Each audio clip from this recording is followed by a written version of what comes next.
Okay, so here we go. This morning I felt the Holy Spirit, and I knew it was the Holy Spirit because there's a sense of peace that you feel when you experience the Holy Spirit, and I experienced it when I was convicted to be baptized.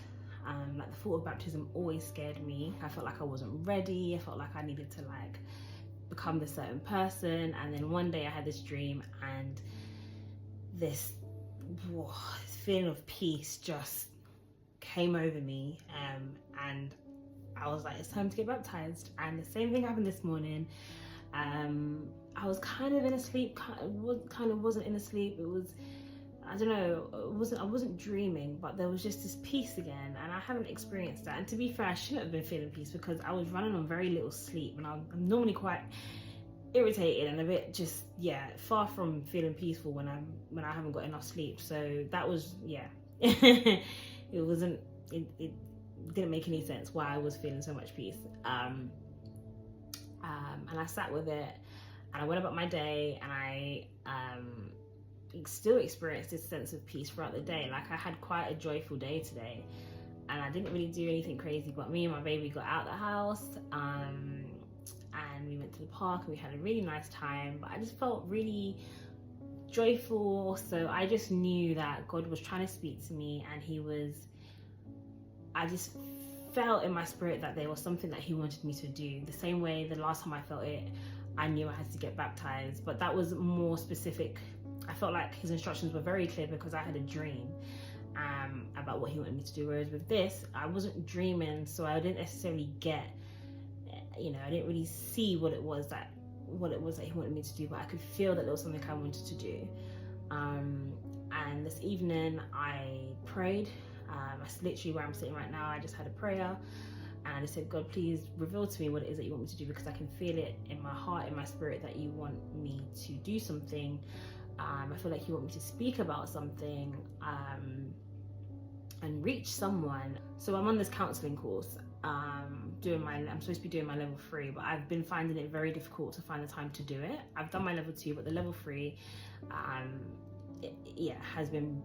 finding it very difficult to do it because my circumstances have changed, and I just don't have enough time anymore. But I still have this deep desire to help people. I feel like I can still use this platform, for example, to reach people and help people regardless. So I was praying today, this evening, and within that prayer I started speaking about abandonment, and that's not something that I intended to pray about, but the Holy Spirit, I felt like he revealed that to me. And whilst I was praying, I spoke about abandonment. And when I was speaking about it, it felt like that was what it was that I should have been speaking about, because it was quite random, and I also felt quite peaceful speaking about it. It didn't stir up any negative emotions, so I felt like that's what it was. So I thought, okay, well, if I've got to speak about abandonment, I guess I've got to speak about it. I guess that's what I need to do. And it's a very touchy subject for me, and it's not something I necessarily want to make a video about. It's not, because it's making me very vulnerable. It's going to put me in a very vulnerable position that I don't necessarily want to be in, especially on such a large platform like YouTube.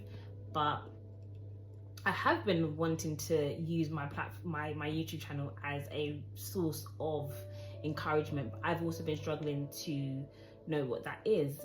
And I think that's why we're now here, because God has given me the answer to what it is that I need to speak about on this channel, to really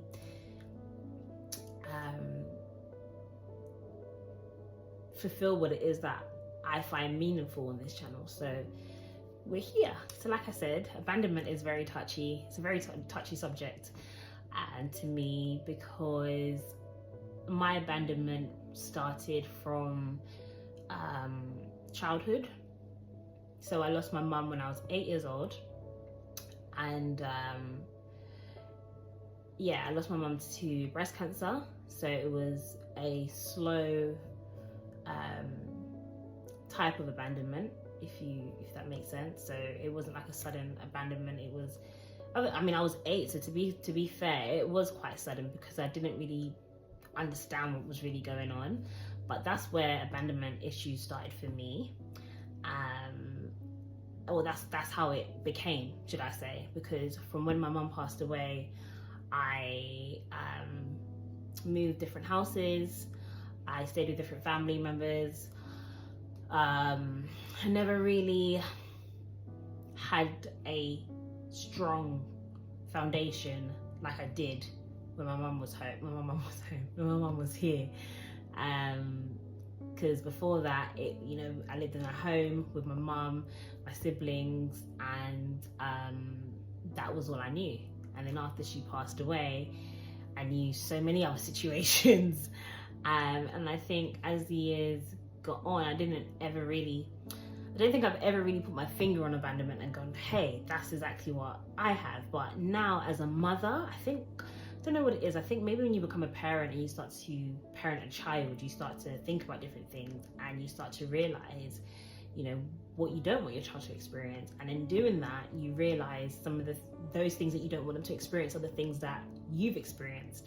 And I realized that one of my biggest fears for my child is him experiencing abandonment, from abandonment issues, or experiencing abandonment, should I say, with me and my husband. And I think in realizing that, it made me think, wow, actually I fear that so much because I've experienced abandonment. So it all kind of made sense. That's I think how I came to know that I have abandonment issues. And I think the reason why I've been led to make this video is because abandonment issues can create a lot of division, and they can create loss, and they can create dysfunction. I think now that I know that I have abandonment issues, I can now see the areas of my life that it has affected, and maybe some of these issues are things that, some of the symptoms, some of the patterns other people are experiencing as well, but they don't know where it derives from. And I think that's why I'm here to say, if you have experienced some level of abandonment through loss of a parent, or I don't know, something traumatic where you have then felt abandoned, maybe it's led to you then behaving and acting in a certain way. So for me, for example, my abandonment issues have led me to run from relationships. And when I say relationships, I'm talking about all kinds of relationships. I'm talking about friendships. I'm talking about family relationships, even romantic relationships. Even in my marriage, I can see where my abandonment issues start to play out. So with friendships, I mean, if I feel like the person is going to leave me in some shape or form, if I feel like the door's about to close because there's been an argument or there's been a disagreement, before it's actually been said, like it's been like made final, like before the other person has said, oh, I'm cutting you off, I don't want anything to do with you, I've done it first to protect myself. I can be quite dismissive. I can block and delete, especially with family members, because I think that family members tend to be my biggest trigger. When you experience abandonment, you in essence you experience a sense of not belonging. And that, so for me, when I have sensed an ounce of not feeling like I belonged, I tend to cut my ties and protect myself and run a mile, because it's just, a trigger for me. So I think, all in all, I think I'm on here to basically express that abandonment, abandonment issues are a real thing. But I think once you become aware of what it is, you can start to look at your patterns of behavior and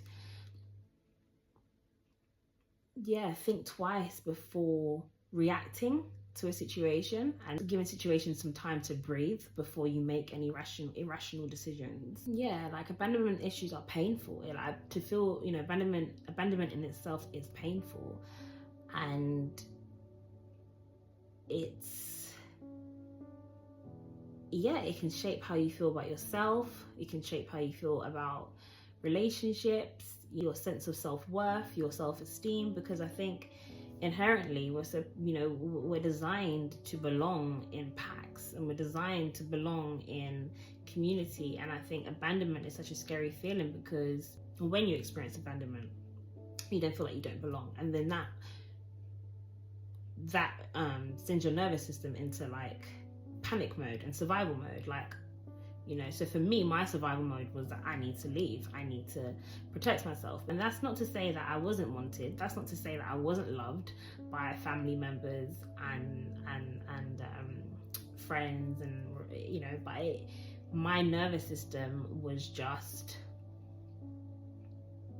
it didn't want to try and give the situation time to figure itself out, because I was so scared of being abandoned again. Abandonment is something to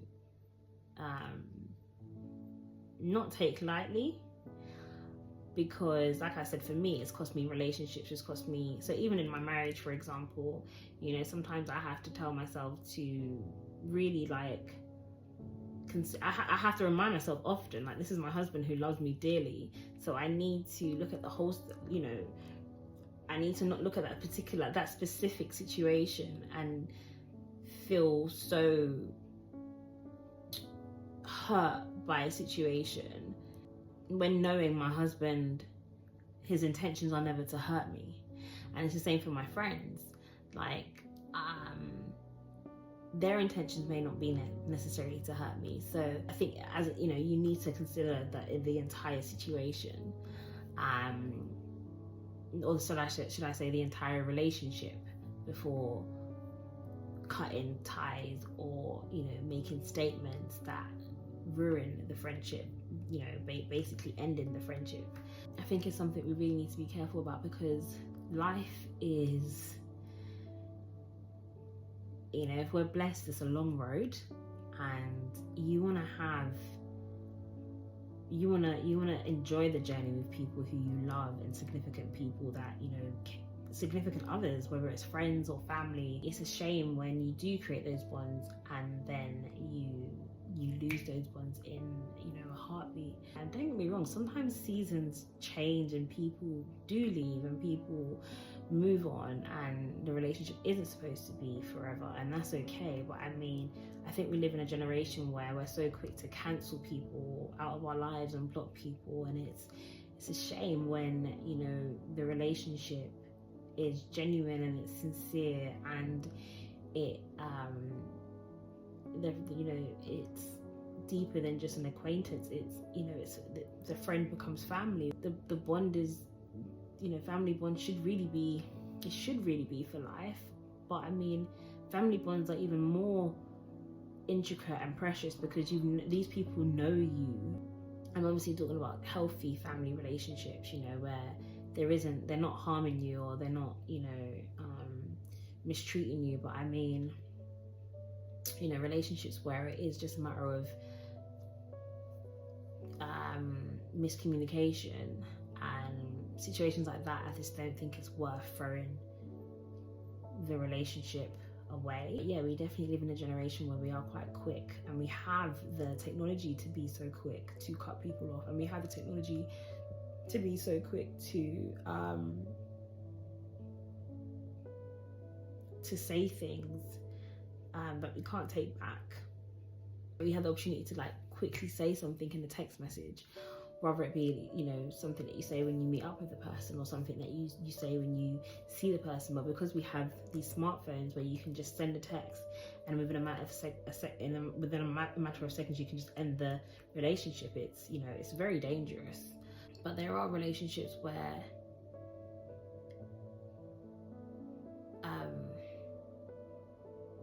you do know that the time is up because you've done everything and you've tried, to fix. And there are situations like that where sometimes it is time to just walk away.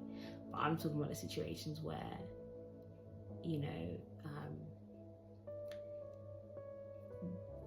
it was over nothing, really and truly. For anyone who has experienced or just experienced abandonment, or knows that they may have, and then also knows that their behaviors and their pattern of behavior does stem from abandonment issues, I just want to say that it's a painful thing to be abandoned and to experience abandonment, especially if it stems from something like childhood, or it stems from a loss of a sudden loss of a significant person in your life. One thing I have to say is that my faith and being a Christian has done wonders for me when it comes to abandonment, because there are relationships in my life that are still not healed or still aren't present, and it is honestly because of my faith and my Christianity that I don't feel that hole in me anymore. Like, I don't feel that pain and anguish because of those relationships, but I actually feel content. There is a love greater than any friend or any sister or any brother or any dad or any mom or anyone could give you. There is a love greater than their love. I say that because when you pray and you just sit with God and you give it to God, and the peace you feel once you've prayed to him and spoken to him, and you've then received answers from him, it is indescribable. It's something that family and friends can't give you. So I would really just encourage people to turn to God before they turn to their phones, or to say something that's not worth saying. I think some other things I would say, and I would love to say, is when it comes to abandonment, from a Christian's perspective specifically as well, is you want to forgive those people who either intentionally or unintentionally made you feel that way. I mean, in my case, losing my mum wasn't something that was purposely done to me, but then having someone, or having a consistent guardianship as I grew up, for example, at times I felt like it was intentional. I felt like it was out of just people not caring. But regardless of whatever or whoever put you in a position to feel triggered by abandonment, if that makes sense, forgive them for your peace of mind, for your sanity as a Christian. You should forgive, and it will also help you let go. It becomes a burden otherwise if you end up pointing the finger to this person triggered those feelings of abandonment in me. These people triggered the feelings of abandonment in me. Like, everyone has their own stuff, everyone's doing their own thing, and I think, again, as I've got older, it's probably been more apparent to me who I kind of felt like made me feel those ways. But the thing with abandonment issues is that anyone can make you feel triggered, because it's attached to the feeling of loss. Whether the person's intentionally or unintentionally walking out of your life, it can still trigger those feelings. And that's why you have to be so careful with abandonment issues. So for those who have experienced abandonment, I just want to say, give yourself grace, because abandonment is a very deep wound. It's a lifelong wound, because whoever abandoned you is probably not coming back. That's why you have then those issues. So I just want to say, be gracious with yourself, be compassionate with yourself, but in turn also be mindful of the patterns that it can then the patterns that it can then create in your relationships.